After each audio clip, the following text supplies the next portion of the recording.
All right, what's going on YouTube? Diggy546, the Giants for the first time, and I don't know when, for the first time, and I literally can't remember, the Giants have won their first game of the season. The like the Giants have literally won their first game of the season. I didn't even think this was possible. I just told myself, listen, we just lose the first game. Even if we were going to be good this week, we just lose the first game. I just would not have thought that we could possibly come out against a team that is much better than us, that's been a perennial playoff team, week one, and win this game. I mean, the first half, everyone was pretty sure that this team was the same old, same old. We're looking like the same old team. We can't do anything. We couldn't move the ball past the 50-yard line. Couldn't make any big plays. We couldn't get anybody involved, our star players involved. We couldn't do much of anything on offense. The defense was having their problems, but overall, I think they played pretty well today. But the defense was definitely having their issues. But on top of that, we go into the half, and it's 13-0 at the half. Oh my God. 13-0 at the half. We come out of this half, and immediate explosion. The defense has them punt the ball to us. Saquon goes left, gone, gone. Literally like a 70-yard run, just gone up the left side of the field. And I actually called it on stream. I said, we need a huge run from Saquon. I see Saquon breaking off like a 70, 80-yard run. And literally the next play, Saquon runs left, cuts up the field, and explodes down the sideline, all the way down into inside the 20-yard line. Saquon comes out for a couple of plays. We run the ball a couple of times. I forgot what happened in between that. I think Richie James might have caught a pass. I'll get to Richie James stuff later. But we run the ball a couple of times. Saquon comes in, runs it all the way down to the 1-yard line. And then I might be having it confused. But Saquon eventually scored on that play. Then we punt it back. We kick it back to them. They get the ball back to us after they go 3 and out. Sterling Shepard is wide open deep down the field, and Daniel Jones hits him. I wouldn't say hits him perfectly in stride because it was a long pass and only a couple of quarterbacks can do that. But he hits him. Sterling Shepard catches the ball and does the rest.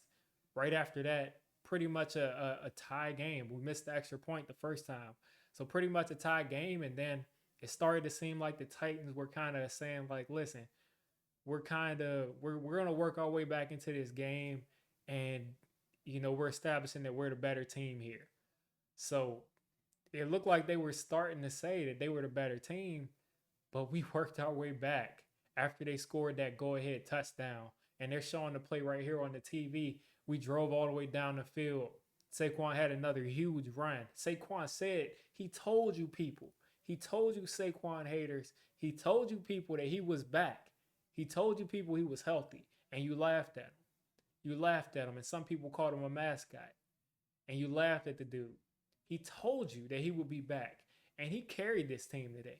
He literally carried this team. And look at Michael Strahan going crazy on TV. He carried this team today, man.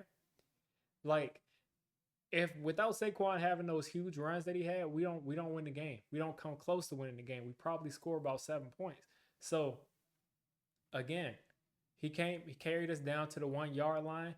Beautiful play call by Brian Daboll. It looks like we actually have a working package for red zone plays. I think we scored both times in the red zone. Pretty sure we scored both times in the red zone, 3 times in the red zone. No, 2 times in the red zone. So it looks like we actually have some plays in the red zone that we can go to and get results. So we did that. We go for 2, even though the score is 20-20. It's both 20, tied at 20. We could pick the safe route. And just go for, kicking the extra point and just tying the game up at 20-20. But Brian Daboll said, no. Do I look like Joe Judge to you? Do I look like Joe Judge to you? Do I look like I'm scared to lose the game? You play to win. Herm Edwards said it. You play to win the game. Brian Daboll was playing to win the game. Joe Judge literally kneeled out pretty much, kneeled out a loss at the end of the season with nothing to play for. He had no heart, no spine to win that game. And Brian Daboll came out and said, no, I'm not playing for overtime. I'm playing to win. I'm playing to win. I'm not scared of what's going to happen. I have confidence in my team, and I'm playing to win. So Brian Daboll played to win. They called a beautiful play call, play action. DJ rolled right. Well, no, it wasn't a play action. That was the touchdown score. What happened is it was one of those pitch plays that Giants fans have been waiting to see for years because it's been all over everybody else's offense. DJ pitched it like, huh. DJ pitched it forward to Saquon. Saquon took the ball. He was, crowded in the backfield. He had 3 people around him. He said, huh. And then he came around, juked around that dude, and fought himself into the end zone. That is what you call leadership. That is why they drafted him at number 2 overall. And Saquon is healthy, and the league needs to watch out. Now, I'm not saying the Giants are going to be some powerhouse, but I'm saying when you're going against Saquon, you have to account for him because this dude is a monster. He's a monster, and I don't think he's really even in his bag yet. He's not in his receiving bag yet. So, I couldn't be more happy with finally winning a game week 1. Listen, that's all I can ask for as a Giants fan is finally winning a game week 1, going into week 2 with an actual positive vibe, not waiting until 6 weeks in before we have a win. And, now I'm going to kind of spend my last couple of minutes talking about the biggest issues that I saw today. One thing is, if you look at Daniel Jones' stats, I'm pretty sure he probably completed like 70, 80% of his passes. 1 interception, 2 touchdowns. It looked like he had a pretty decent game. But Daniel Jones, he wasn't it today. He wasn't it today. We won in spite of Daniel Jones. And I'm going to stand on that because 1 third down, Daniel Jones holds the ball forever. Doesn't hit 2 guys who are open for a first down. I heard, now I'm not even going to go into that deeply because it could be not true because I got to look at the play actually, with my own 2 eyes.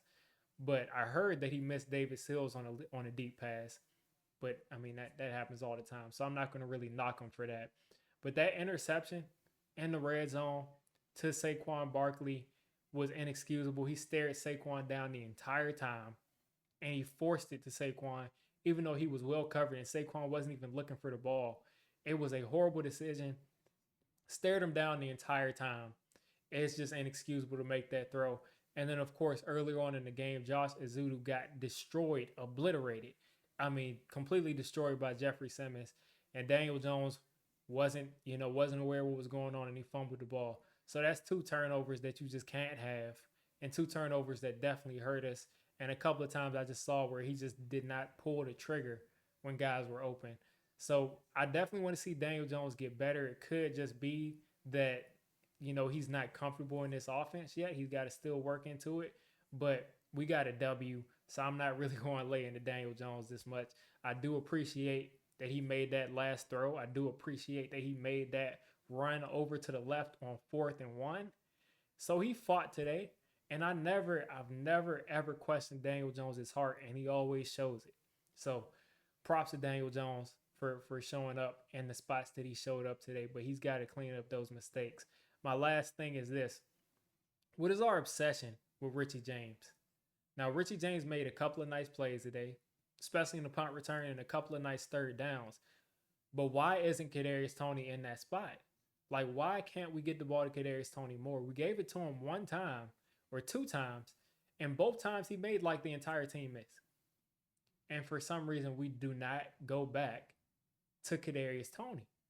We had him sit, and he played like a fraction of the snaps. Like, is it a load management thing? I'm not sure because you put a guy on the field, and, he's cleared to play. So why isn't he playing more? I just still don't understand what was going on, why we couldn't feature Kadarius Toney. Kenny Golladay had 2 catches. I'm sure the Kenny Golladay haters are saying that, blah, blah, blah, Kenny Galladay's trash. I mean, he's going to look trash if you don't look for him, if you don't, even try to feature him. So those are my only kind of criticisms. The offense could have been a lot better if we had gotten those two the ball. Wando Robinson went out with a knee injury. I didn't see the play. I don't know how severe it is, but hopefully it's nothing serious. At the end of the day, the Giants went out with a W. Shout out to Brian Daboll. Shout out to Saquon Barkley. Shout out to Daniel Jones. And shout out to Wink Martindale, because even though his defense folded at the end, because what's his name? Darnay Holmes couldn't hold up for anybody. 2 holding penalties and the game winning, should have been the game winning catch that he gave up for that field goal that Randy Willick missed. Shout out to Wink Martindale for holding them to maybe 20% on third down. They had issues all day long on third down. So shout out to Wink, and shout out to the hustle of this defense for swarming and limiting Derrick Henry all day long. I'm going to get out of here. Diggy546, Giants fans, enjoy the win. Week 1, 1-0. You got to love it. Watch all of your ESPN and NFL highlights as winners. It feels great. It feels beautiful.